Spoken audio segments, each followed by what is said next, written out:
DCB മീഡിയയുടെ പുതിയൊരു വീഡിയോയിലേക്ക് സ്വാഗതം. ഇന്ന് മെയ് 25 ഞായർ. ഇന്നും തുടർന്നു വരുന്ന ദിവസങ്ങളിലും നിങ്ങൾ അറിഞ്ഞിരിക്കേണ്ട പ്രധാന വാർത്താ അപ്ഡേറ്റുകളാണ് ഷെയർ ചെയ്യുന്നത്. ചാനൽ ആദ്യമായി കാണുന്നവർ സബ്സ്ക്രൈബ് ചെയ്യുക. വീഡിയോ ഇഷ്ടമായാൽ ലൈക്ക് കൂടി ചെയ്യുക.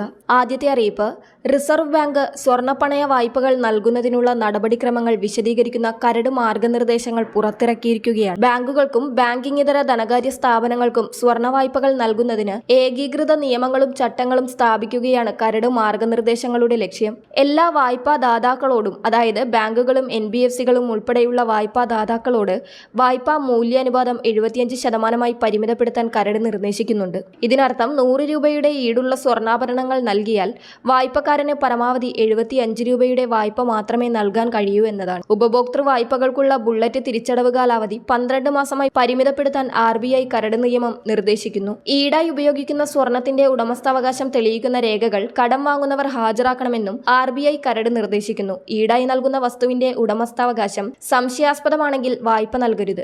ഈടിന്റെ ഉടമസ്ഥാവകാശം പരിശോധിച്ചതിന്റെ രേഖകൾ സൂക്ഷിക്കണം. സ്വർണം വാങ്ങിയതിന്റെ രസീത് ലഭ്യമല്ലെങ്കിൽ ഈടിന്റെ ഉടമസ്ഥാവകാശം എങ്ങനെ നിർണയിച്ചുവെന്ന് വിശദീകരിക്കുന്ന ഒരു രേഖയോ സത്യവാങ്മൂലമോ കടം വാങ്ങുന്നവരിൽ നിന്ന് വാങ്ങണമെന്നും കരടിൽ പറയുന്നു. അടുത്തത്, സ്വർണത്തിന്റെ പരിശുദ്ധി സംബന്ധിച്ച് വായ്പക്കാരനും വായ്പ നൽകുന്ന സ്ഥാപനത്തിനും വ്യക്തത ഉറപ്പാക്കാൻ വായ്പ നൽകുന്ന സ്ഥാപനം പരിശുദ്ധി സർട്ടിഫിക്കറ്റ് നൽകണമെന്നും കരട് നിർദ്ദേശിക്കുന്നു. കരടനുസരിച്ച് ആഭരണങ്ങൾ, സ്വർണ്ണ നാണയങ്ങൾ എന്നിവ മാത്രമേ സ്വർണ്ണ വായ്പയ്ക്കുള്ള ഈടായി സ്വീകരിക്കൂ. പുതിയ കരടനുസരിച്ച് അംഗീകൃത വെള്ളി വസ്തുക്കൾ ഈടായി നൽകിയും വായ്പ അനുവദിക്കാൻ നിർദ്ദേശിക്കുന്നുണ്ട്. വായ്പ പൂർണ്ണമായി തിരിച്ചടച്ചതിന് ശേഷം അല്ലെങ്കിൽ ഒത്തുതീർപ്പാക്കിയതിന് ശേഷം വായ്പ നൽകുന്ന സ്ഥാപനം സ്വർണ്ണ ഈട് കടം വാങ്ങുന്നയാൾക്ക് തിരികെ നൽകേണ്ട സമയപരിധി കരട് മാർഗനിർദ്ദേശങ്ങളിൽ നൽകിയിട്ടുണ്ട്. നിർദ്ദേശമനുസരിച്ച് പൂർണ്ണമായ പേയ്മെന്റ് ലഭിച്ച് 7 പ്രവൃത്തി ദിവസത്തിനുള്ളിൽ സ്വർണം കടം വാങ്ങുന്നയാൾക്ക് തിരികെ നൽകണം. കാലതാമസമുണ്ടായാൽ ഓരോ ദിവസത്തെ കാലതാമസത്തിനും 5000 രൂപ വായ്പ നൽകുന്ന സ്ഥാപനം പിഴയായി നൽകണം. അടുത്ത അറിയിപ്പ്, മഞ്ഞ പിങ്ക് റേഷൻ കാർഡുകാർ മസ്റ്ററിംഗ് ചെയ്യണമെന്ന് കേന്ദ്ര നിർദ്ദേശം എത്തിയിരുന്നു. ഇതിന്റെ അടിസ്ഥാനത്തിൽ നമ്മുടെ സംസ്ഥാനത്തും മസ്റ്ററിംഗ് നടത്തിയിരുന്നു.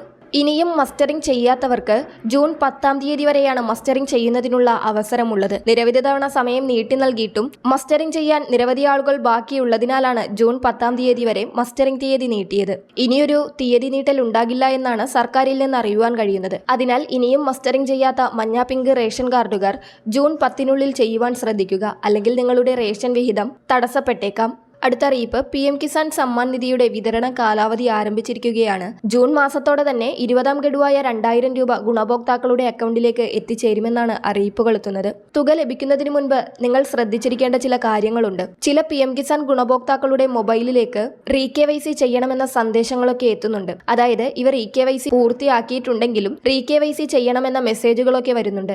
ഇവർ KYC പൂർത്തിയാക്കേണ്ടതാണ്. ഇനി മെസ്സേജുകൾ വരാത്തവർ ഇത്തരത്തിൽ KYC ചെയ്യണമോ എന്ന് PM കിസാന്റെ വെബ്സൈറ്റിൽ കയറി ബെനഫിഷ്യറി സ്റ്റാറ്റസ് പരിശോധിച്ച് ഉറപ്പുവരുത്തേണ്ടതാണ്. ഇത്തരത്തിൽ സ്റ്റാറ്റസ് പരിശോധിക്കുമ്പോൾ KYC റിക്വസ്റ്റ് വന്നിട്ടുള്ളവർ അത് പൂർത്തിയാക്കണം. ഇത്തരത്തിൽ റിക്വസ്റ്റ് വരാത്തവർ വീണ്ടും KYC ചെയ്യേണ്ടതില്ല.